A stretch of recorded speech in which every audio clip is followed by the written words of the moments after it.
കാട് കണ്ടിട്ടുണ്ടോ? നിറയെ നിറയെ മരങ്ങളും പൂക്കളും പുഴകളും മീനുകളും കുഞ്ഞരുവികളും പുല്ലും പുൽച്ചാടിയും പിന്നെ പേരുപോലും അറിയാത്ത എത്രയോ ജീവികളുള്ള കാട്.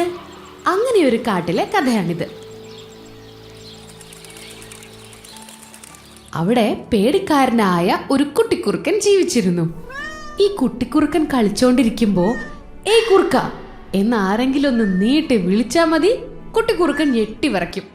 കുട്ടിക്കുറുക്കനും കൂട്ടുകാരിയായ കാട്ടുപൂച്ചയും ഒരിക്കൽ പുഴയിൽ വെള്ളം കുടിക്കാൻ പോയപ്പോ ഒരു സുന്ദരി മീൻ വെള്ളത്തിൽ നിന്നും തുള്ളിക്കളിച്ചു വന്നു.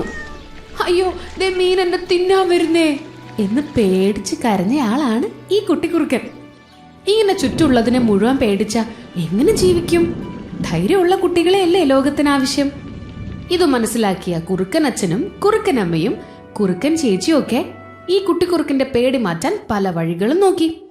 അച്ഛനും അമ്മയും പണ്ട് കാട്ടിൽ ഇര തേടാൻ പോയപ്പോ ഭീകരനായ ഒരു ജന്തുവിനെ കണ്ടതും അതിനെ അമ്മയും അച്ഛനും ചേർന്ന് ഇടിച്ചു തോൽപ്പിച്ചതുമായ കഥ പറഞ്ഞു കൊടുത്തു.